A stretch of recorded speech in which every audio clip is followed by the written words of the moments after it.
Live. Where you can learn about issues that impact us every day. State of world, 411 Live. Real people, real talk. Made to help people in our community in every way.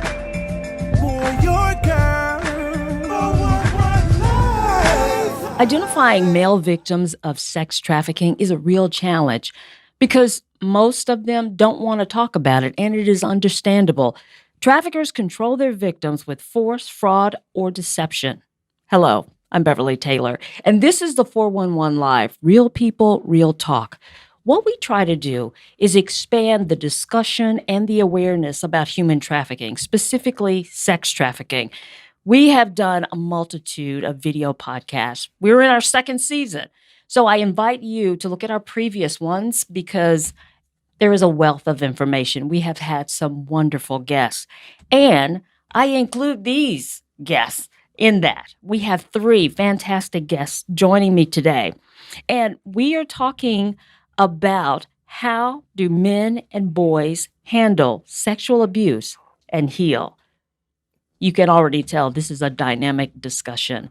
I invite you to give us your comments or your suggestions as you're listening to this because we want you to be part of our discussion as well.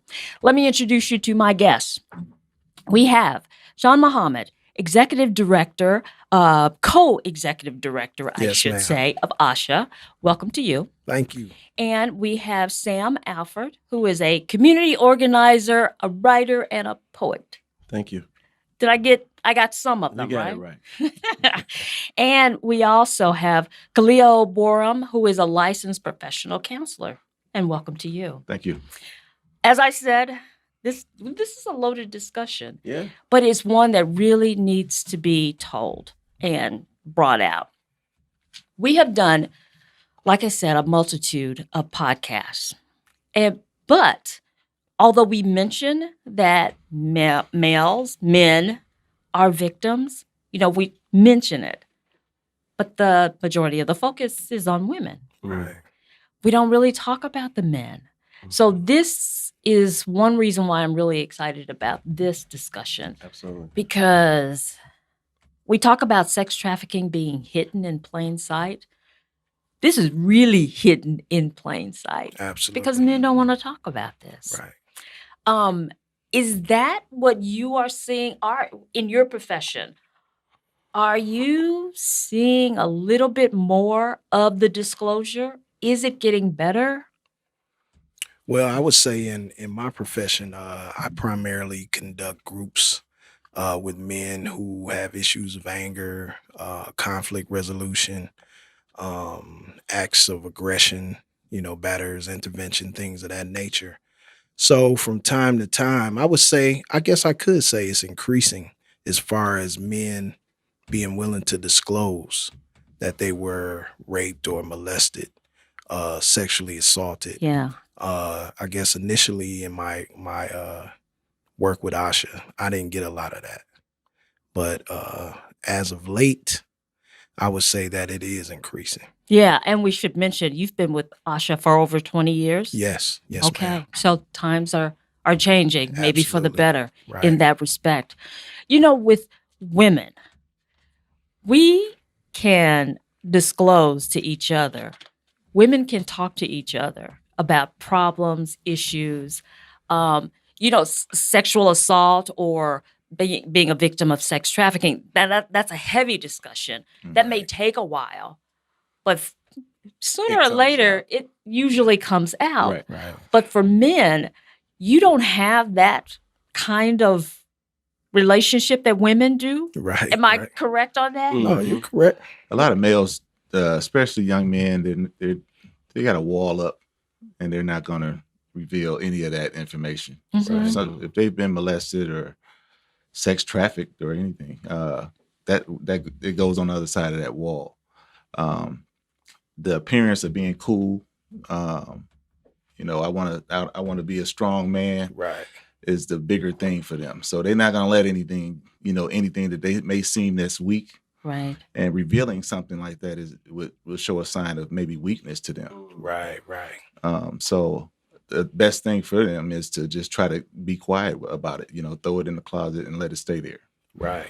And then, it's a stigma, that comes with that, whether it's a justifiable stigma or not, but it's a stigma of, maybe they don't want to be viewed as a man who has sex with men, or they don't want to be viewed as, like brother said, as weak. I couldn't protect myself. I couldn't defend myself. So, to stay away from being stigmatized, they keep it on the other side of that wall, as brother mentioned. Yeah. Zora Hurston said something. My best friend loves this quote that, that's one of our favorite authors, but that if we're quiet about our pain, then when we die, they'll say we enjoyed it. Yeah. That if we quiet about that pain, that when we die, somebody will be like, man, he was all right. He always seemed like he was happy. They'll say we enjoyed it. And that what became unconscionable to me as being a survivor, being a victim, then being a thriver. Right. And I think it is, but it's a culture. It's a cultural thing, of course, for when men. One, I think it's innate that men want to be respected and want that to be revered. As much as women need to be loved, we need to be respected. It's literally on the same sphere. Right. You know what I mean? Because your man could be like, I respect you all day and never show you no love. And you'd be upset and you'd be complaining. So it's on the reverse. But there's a culture of violence, right, in the Western world and in America. But it's just this tension and in this culture. Then it adds to when you're a person of color or a minority from an oppressed demographic, that not only if you've been molested and then you come from all this community that has less services, as structural violence. I talked to you about that the other day. Violence isn't just physical. Violence is something trying to harm people. So segregation is violent to me. Poverty, to some regards, or not getting a job that I think I need, is a violence to me. A lack to education is violence. So people walk around with this violence, this tension, and then it's in their skin. And then men we either try to self-medicate or we try to transfer that pain. Right. You know what I mean? Yes, so you gonna feel me. You know what I mean? Right. Or with these little guys being on 10 all the time. You know what I mean? Or it's always mad. Yeah. Speeding or baselining. I gotta do something to get away, to be free, to transfer this. I need an outlet. Rather than words or identify an emotion or a safe place to do that. Right. Well, since you've started this, let's talk about. I didn't mean to start it. No. Let's talk about what happened to you, because this is very personal for you. Yeah, and it's not. So I was molested about 4 years old by an older teenage cousin, a male, and this is ironically maybe 4 or 5. I'm a kid, so I looked up to this guy. You know what I mean? Right. Everything he did up to that point, I thought was cool. Right. You know what I mean? And he was an authority figure too. Right. But also I thought he was cool. And I'm a heterosexual guy, and I feel like I was a heterosexual back then. But what 4 or 5 year old is like trying to identify what they are. Right. You know what I mean? I'm just supposed to be a kid. You don't know. But he orally molested me, then made me do it to him. Right. And that's not something that I, want to go around talking about. I'm grown enough and man enough to say that. And I think it instilled some shame. And I didn't tell any family member, or I say my parents, to probably 20-something, early 20s. But I would write about it. So I'm a poet and I'm an MC, you know what I mean? Yeah. And just write about stuff in general. But and then there was other incidents where other cousins, the whole little, touching and rubbing and all that, clothes on, but still like this whole culture of this excessive touching and sexual abuse and all that. And even though technically being a teenager is still being a child, but some of that's learned behavior, maybe something happened to them, but it's still children know the difference between right and wrong. Right. And I think we need to watch child age group dynamics in terms of when we have people just, y'all go play. Like, well, you this old, you should be playing with this kid that young. Right. Yeah. We were talking about the secrecy and not wanting to disclose, but for you, from our previous discussions, you found some healing in the poetry and the raps, and you could. There was an outlet for you through that, right? Yeah, but I think it started with a lot of silence and shyness. So maybe that's only late middle school. I was, open and expressive with my family, but there's a lot of silence. There's a lot of times I didn't have a voice. I didn't feel okay. still to speak up, even sometimes now. So on the other end, I had this extreme where like, I need some ventilation. You know what I mean? You need ventilation, you need an outlet, you need to breathe. So the poetry and the catharsis of writing and all that did become a great outlet. Shout out real quick to one of my great teachers, Rhonda Stingley at North Division in the junior year. I went to Milwaukee Lutheran for 2 years, took myself out. And I didn't plan on going to North, but it wound up getting stuck there. And it had its challenges, ups and downs. But there was an African-American literature teacher named Rhonda Stingley who tried to make me sing in the choir. And I wasn't going, but I loved her teaching. And I wrote a piece, and that was my first time I had a voice like that on an open platform in front of the auditorium. It did a great job. So it's progressive in finding your voice. Yeah. When we talk about the sexual molestation,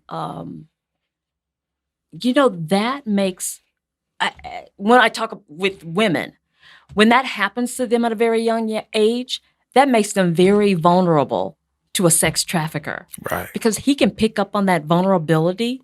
Would that be the same with a man? I think men are going to try to prove that they're not weak. Or in our culture and in minority cultures, especially if you're heterosexual, and it was done by that he's not gay. You know what I mean? And I think that we try to find power or we try to find pleasure where we lost power, I heard somebody say. In the moment of me losing that power, you know what I mean? Oh, well, let me go get it. Or somebody got to go do this to me. Like, I could have had more sex or could have wouldn't have, you know what I mean? And just been aggressive and had the wrong outlets trying to find power again or trying to find pleasure. I heard this one author, I think her name started as a Roxanne, but she was talking about women in domestic violence situations. And this one woman lost a child and she had a domestic violence situation. But she purposely chose an abuser because she wanted to feel a different kind of pain. Wow. And I think sometimes with that principle, we try to go find a different kind of pain or 10 pleasures to stack up over this one pain to make it all right. So I think it makes you vulnerable to, if not sex trafficking, to like being trafficked, which it can definitely, because you look for a safe place or a father figure. On the end, we want to feel powerful and in control and not just abusive. Self-agency and power is, I can pay my rent, or I can drive this car, I can do this. And the irony of the toxicity, and I say this quick in the Black American culture, is that if you ain't got no girls, you weak. If you ain't aggressive, hyper-aggressive, you weak. And this and that. So if I'm an innocent boy and I'm trying to fit in with players or young pimps or young drug dealers, what am I going to become? Because my cultural, it dictates to me. So the vulnerability is, I'm going to try to find affirmation this way, rather than the healthy way. I would agree with you on that. I would say that, in my experience, brothers aren't vulnerable to traffickers, but they would be more apt to go to be a trafficker or more apt to be hyper aggressive, to keep predators away from them, So, even if it's just to mask their fear or their insecurities, but more so, in my experience, they really go on the other side or the other scale of the spectrum. Right. That's a good point. I wonder the percentage of traffickers, how many were abused or sexually assaulted? Initially, I think the trafficker he was abused too, or that situation. A lot of times, and go back to your point, kids, for the most part, are looking for a mentor, that father figure that's not there. Absolutely. In the neighborhoods, poverty neighborhoods, you have the drug dealer. The drug dealer might be a predator, but he has this money. He's showing he got the nice cars, fancy clothes, nice place. And when kids look at that, they're saying, okay, I want to be like him. So I'm going to do whatever I can to be like him. Even if he wants to have sex with me, even though I might not know it's right or not or wrong or whatever. Right. I see a financial break out of just dealing with this guy, even though I know he's not right. Right. Yeah. And it's a difficult situation for a young man. kids, period. Right. And then they go through the rest of their life. Then when they realize that what they were doing, and then it's like, wow, okay, I'm not that person. Right. How did I get stuck there? No, that's true. You know, I would say that I've had two types of men that disclose to me. I have the man that's, like we said, hyper aggressive. Mm-hmm. He's quick to get violence, quick to anger, quick to be abusive. Right. And I also have the man that's probably confused about his sexuality. He may not necessarily identify with being gay, but I've had men disclose to me that, they were confused because, maybe they had an erection during the molestation, or maybe they ejaculated during the molestation, and in their heart, they didn't like it, but they're confused because their body responded. Right. So those are the primary men that I dealt with that disclosed to me, where on one end, I'll never allow this to happen to me again. Mm-hmm. Anybody who even attempts to do it is going to get this work from me. Right. But on the other end, I usually get young men or even older men who I've had disclosed to me that were confused. Like, I don't know if I'm gay. Maybe I am gay. Mm-hmm. I've had relationships with men, but I actually didn't like it, but my body responded. Right. Did I like it? So those were the two type of men that I had disclosed to me. Very good. All right. A lot more to discuss. We are going to take a break. When we come back, we're going to talk a little bit more about the effects and just a little bit more about a lot of stuff. Right. So stay with me. Join our three guests. We have, again, a lot to talk about. And if you have questions, comments, send them our way. We'll be right back.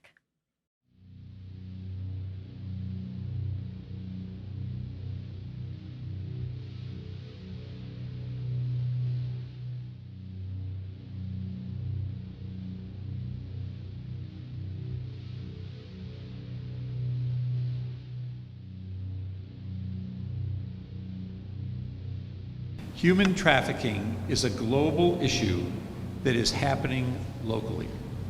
This is a problem that we cannot ignore. Being so scared on that hotel bed and wish I had my mommy.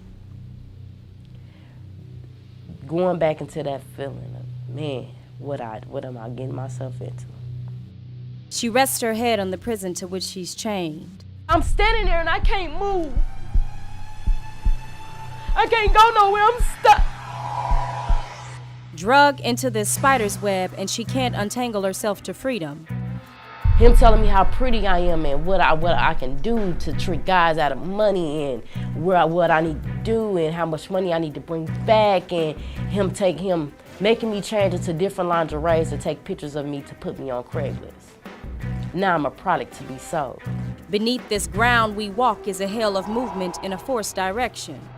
Gridlocked, traffic lights, sex, currency, bodies, stock, fear, monopolized, auction, blocks. Another John, he come another one, and just being sold over and over and over and over. Minds groomed to be immune to pain. And you used to it, and you just lay there. Numb, desensitized, innocence, drained. I went from that scared little girl, from the foster care, from being molested by my stepbrother, by my foster brother, to being a lonely little girl stuck in a house, so scared with my mother, to being trafficked.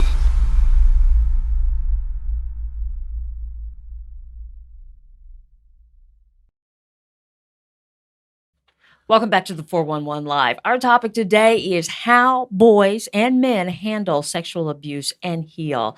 We are talking with my three guests, and when we ended the conversation, we were talking about that sexual confusion and, the thing where a boy is molested or abused young and the body responds. Mm-hmm. Right. They don't know what's happening to them. Right. And later on, they think, well, maybe I'm gay because my body responded. You said you wanted to tackle that one. Yeah. First, about the choice in sexuality, it been a choice to be who you want to be. Some people debate that, but in terms of just a human having a choice of who they want to have sex with or who they don't, kids can't consent to sex. Kids can't sign contracts. Kids can't do a lot of things because they don't have the capacity or the informed decision to make those choices. And when a molester or a predator makes it for you, and then you think that that's how you're supposed to be, that's damaging.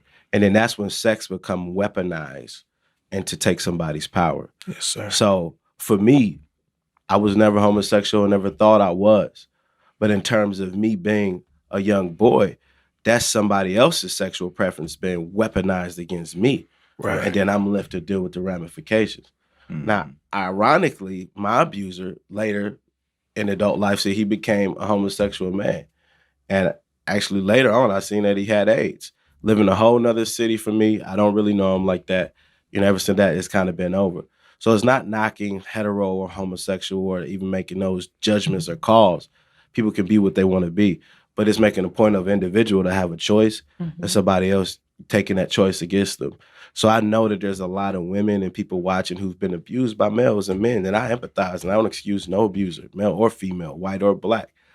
But I just know how when sex can be weaponized against you, it's very damaging. And I'll say this real quick, as you brothers know, especially Gat, that back in the day in slavery, you had slave owners who would rape women and men.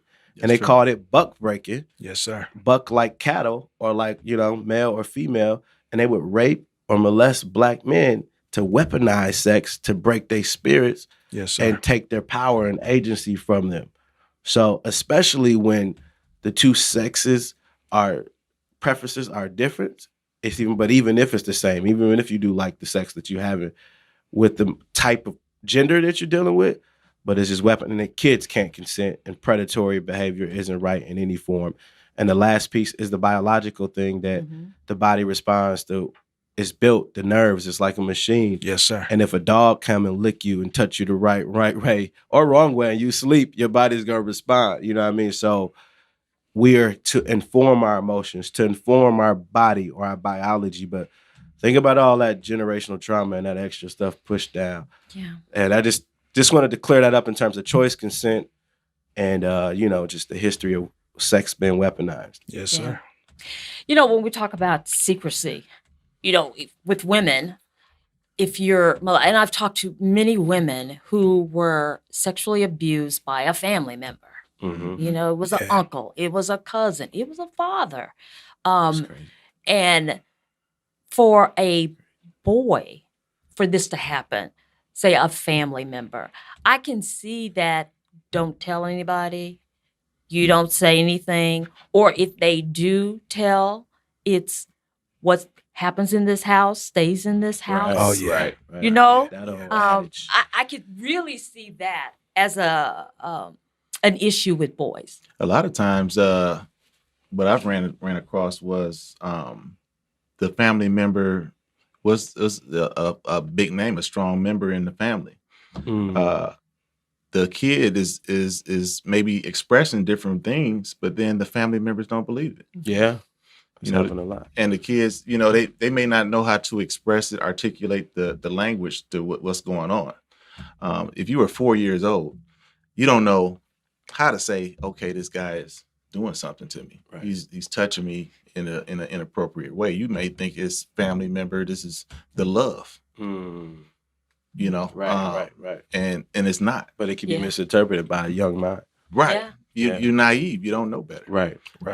It's a hard thing to bite, as far as a little kid to be able to, just like what I was mentioning earlier was Dwayne Wade's situation. And it's a tough situation for him. Yes, and for a 12-year-old, do they really know what sexuality they want to have sex with, really, or be in a relationship with? I really don't. I would question that. And I mean, as a parent, I would want to look back and say, okay, well, where is this coming from? Why do you feel that way? And I want to find the root of it, compared to just letting you do whatever you want to do at 12 years old. Right. Let's talk about the effects. What kind of effect did it have on you? In terms of abuse, well, I dealt with other kind of abuse too, some verbal and some physical, um, from my pops. Just sharp, always had the right answer, all that. You know what I mean? So I dealt with other kind of abuse that kind of made me. The effects, though, I feel like it was a shyness. There was an insecurity in terms of whether I was strong, whether I was weak. You know what I mean, or whether I should speak up on something. And it kind of instilled a self-doubt, a second, a third question. And then later, when I found my voice, sometimes in excess, I speak. You know what I mean? Or I rap. Like now at home, I would write, doing some poetry, and I began to find my place. But I needed the seasons. So I was like shy, withdrawn, traumatized, put it plain. And then it was like super outspoken, loud, hard to focus, this and that. But usually like kind of playful and fun, almost like a Will Smith type of guy. Yeah. You know what I mean? Or kind of Tupac, two cats I looked up to, but I noticed that I was free flowing and energetic and all that. Underneath, now somebody watching right now who's a whole different person inside than with how they present. Because they might have joy and have love, but how we do things so we can survive. Like Simone said, who was here, and I know Simone from other like people do stuff, they're surviving mechanisms, but you outgrow those and they get old. And you need to find a new way to live and cope and deal and just to be free. And just to really find your voice and find that you can take up space in this world is a big thing. Right. Man, I commend you, brother, because it takes courage to heal. Yeah. Yeah, man. I mean, it's easy to just put on one of the defense mechanisms or, a lot of my clients, I don't like to call them clients, but a lot of the brothers that I've dealt with, some of the symptoms, I guess, would be anxiety, a lot of anxiety. I got that. Aggression, even violent behavior. A lot of times we become what we we hate. You get We become the perpetrator. Yeah. You like the predator. So, a lot of what I do is unpack it and show them or try to facilitate them unlearning what they learn. Say that again. Unlearning. Yeah. Why are you mad? So, I mean, and that's one thing I noticed here in Milwaukee. I'm a retired Air Force, and I've been back here since 2014. And I retired out of South Carolina, and everybody down there is so friendly and just peaceful. Yeah. And I came here, and people were just so mad. You go up to a brother and say, "Hey, how you doing?" Man, what you talking about? Don't talk to me. Right. It's a tension. It's a tension here. White and black. Yeah, I mean everywhere. The whole culture. And, it's not just black people. Yeah. It's white people too. They more or less won't speak to you either. Yeah. And it's something going on as far as the men and the women around in the city for some reason. Yeah. We have to figure that out. It's something it's a tension there. And they got a thing down south. It's called Pay It Forward. Yes, sir. And I don't know, a lot of people may not know it up here. When I tell people about it, down south, you might go through Wendy's drive-through and somebody paid it forward. They bought your food. Right. Yes, sir. I've never had that. I was getting it done like every time I go to a fast food place down there. Wow. But you go here, you get to the window, the lady like, "Here your stuff," Yeah. We don't have any honey. Ice cream machines don't work we don't either. have, we don't have ketchup. That's funny. Well, believe it I'm or afraid not, to ask for ice cream. hey, believe it or not, man, I paid it forward. So you do know that, Yeah, okay. and I've actually had Yeah, that's people a good do brother. it for me as well. Okay. So Milwaukee is a strange place, man. It's Yeah, man. I always tell my children, because they see me doing work in the community, and I have friends who are like, man, why are you wasting your time? And I always tell them, Milwaukee is kind of like if you had an ugly baby. You still gotta love it and nurture it. It's still yours, Right. You got to take care of that baby. Right. That's They grow up to absolutely be true. somebody handsome or beautiful and Right. successful. Right. And that was the thing. Even when I was in the service, when I tell people I'm from Milwaukee, they're like, you from Milwaukee or you cheesehead or whatever, Hey, and just they don't know. And Right. they like, okay, they see stuff on CNN and they say, oh man, Milwaukee's violent. There's always stuff going on there, And but I tell them to say, you come here, you'll see a beautiful side. Yeah, Absolutely. I'm not going to take Yeah. you in the hood. I'm going to take you to the nicer places, the newer things around here. And and it's sad that on the media, outside of here is that's all they show. Right. Well, now they show a little bit more since the Bucks are doing good, but Right. but before. I hope with the spotlight coming with the Democratic National Convention that they'll go broaden out and they will see some of the great things within the city, even in the poor areas of the city. We've got some great people. Oh, yeah. Absolutely. So there are many positives in Milwaukee. Absolutely. We're not our best advertisers, though. No, right. Yeah. Wow. That's true. I'm sorry. I did a lot of community organizing and political work. I managed a campaign before and activism and all that, blah, blah, blah, right? I've done that, but I actually wanted, I'm going back to school to be a therapist, but I do poetry, as you know. I wanted to do some directing and some film to tell different stories and highlight different things in a real way, but also highlighting that other kind of beauty in the stories and stuff that we have. A documentary or just a feature, short film kind of thing. That'd be nice. Yeah. Cool. So I did some work with 411 Live. We got something that we're working on, but I'm excited. Yeah. Keep us posted on that, on the progress, because Yeah. that is great. Well, you guys, we have gone through 30 minutes of talking, and you guys are great. But we still have a lot to talk about. Okay. We need to talk on the other side about, what do you do?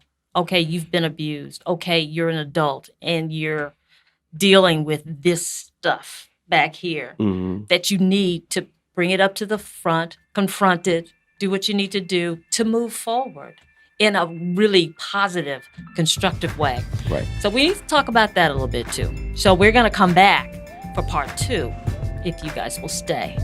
Oh, I'll stay. That's great. I just want to mention again our 3 guests.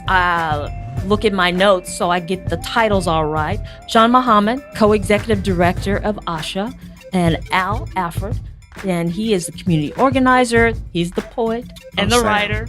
Oh, I said Sam. Sam. Okay, Sam. Sam Alford. What did I call you? I think you said Al, but Okay, Sam. I can be Al to you. Oh, no. Leo Forum, and he is our licensed professional counselor here. So we're going to continue this conversation in part 2. As again, we have a lot to talk about, and I hope that you enjoyed this conversation and you will join us again. Remember, the 411 Live is a nonprofit organization. We depend on people like you to help us out. So if you are so inclined to donate, go to our website, the411live.org, and donate. And also, leave comments. Tell us how we're doing. Give us your suggestions for topics, future topics, because we are going to continue to do these. And we'd like to know what you would like us to talk about. You can look at the previous podcast. You can go to all the different platforms for podcasts, iHeartRadio podcasts, Apple, iTunes, all those places. You can find us on Twitter, Facebook, YouTube, but please look us up.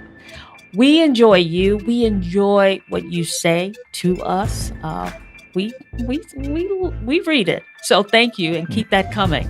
Again, join us for our next time, our next podcast, part 2 of this.